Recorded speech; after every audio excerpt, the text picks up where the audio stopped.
यानी आज से तीसरे दिन परसों श्री कृष्ण आयुष विश्वविद्यालय कुरुक्षेत्र अपना पहला दीक्षांत समारोह आयोजित करने जा रहा है।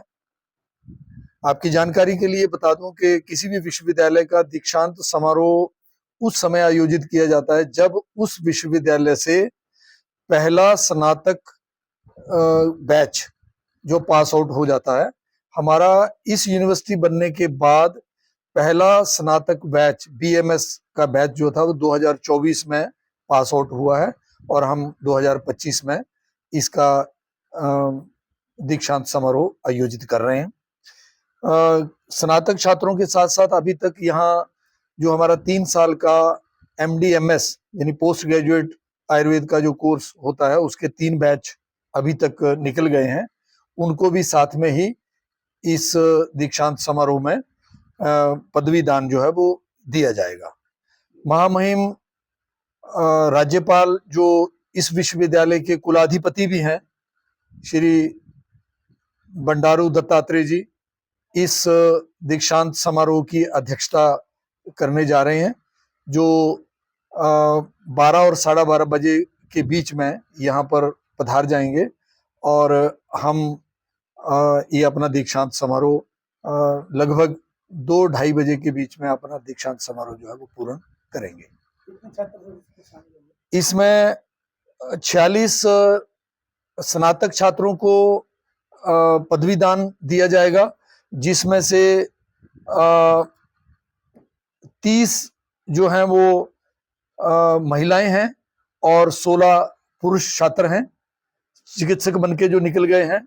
और हम इसमें 126 स्नातकोत्तर चिकित्सकों को जो पढ़ के यहाँ से जा चुके हैं उनको पदवी दान दे रहे हैं और उसमें से 41 पुरुष हैं और 85 महिलाएं हैं। इसके साथ साथ पदवी दान वाले दिन हम एक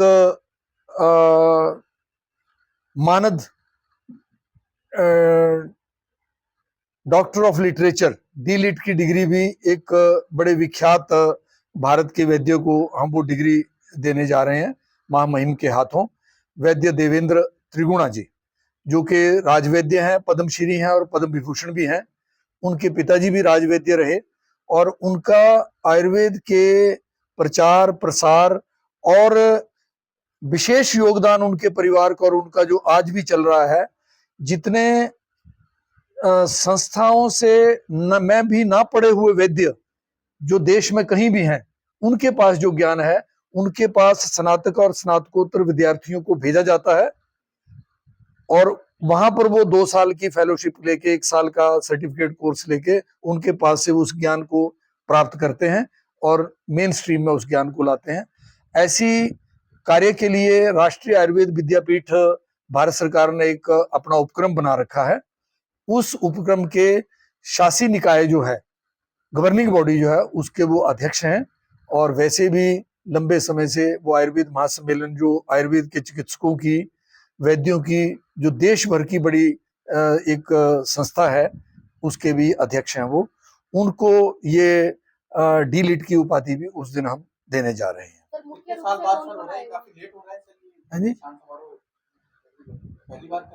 पहली बार कर रहे हैं और कोई लेट नहीं है, क्योंकि पिछले साल ही हमारी पहली स्नातक का बैच जो है वो निकला है और हम तुरंत ही इसको करने जा रहे हैं। मुख्य अतिथि के रूप में हमें भारत सरकार के आयुष मंत्रालय के सचिव वैद्य राजेश कोटेचा जी, जो पद्मश्री हैं, पद्मश्री वैद्य राजेश कोटेचा जी इसमें मुख्य अतिथि के रूप में भाग लेंगे। दीक्षांत समारोह में ड्रेस कोड क्या रहेगा? ड्रेस कोड इसमें भारतीय परिधान इसमें रहेगा। सफेद कुर्ता और पजामा पुरुषों के लिए है और महिलाएं भी अगर सलवार कमीज पहनना चाहती हैं तो सफेद रंग की रहेगी और अगर वो साड़ी पहनना चाहती हैं तो क्रीम कलर की साड़ी जो है वो उनके लिए परिधान है। हमने निमंत्रित किया था, उनकी तरफ से हमें समय नहीं मिल पाया, वो अपने कार्य में और कार्यों में व्यस्त है। CM साहब भी कहीं SGT यूनिवर्सिटी में पहले से कोई खेल कूद कार्यक्रम का बड़ा आयोजन है, उसमें व्यस्त हैं, इसलिए उन्होंने अपनी शुभकामनाएं, शुभ संदेश जो है वो भेजा है, वो नहीं आ पा रहे हैं। ये 126 मैंने कहा स्नातकोत्तर और 46 जो हैं वो स्नातक हैं। और इसके अतिरिक्त भी हम 26 उपाधि धारकों को, जो स्नातक और स्नातकोत्तर हैं, उनको स्वर्ण पदक भी इस दिन मुख्य अतिथि के हाथों से दिए जाएंगे। इन 26 स्वर्ण पदक प्राप्तकर्ताओं में भी खुशी की बात यह है कि मात्र 3 पुरुष हैं और इसमें 23 महिलाएं हैं।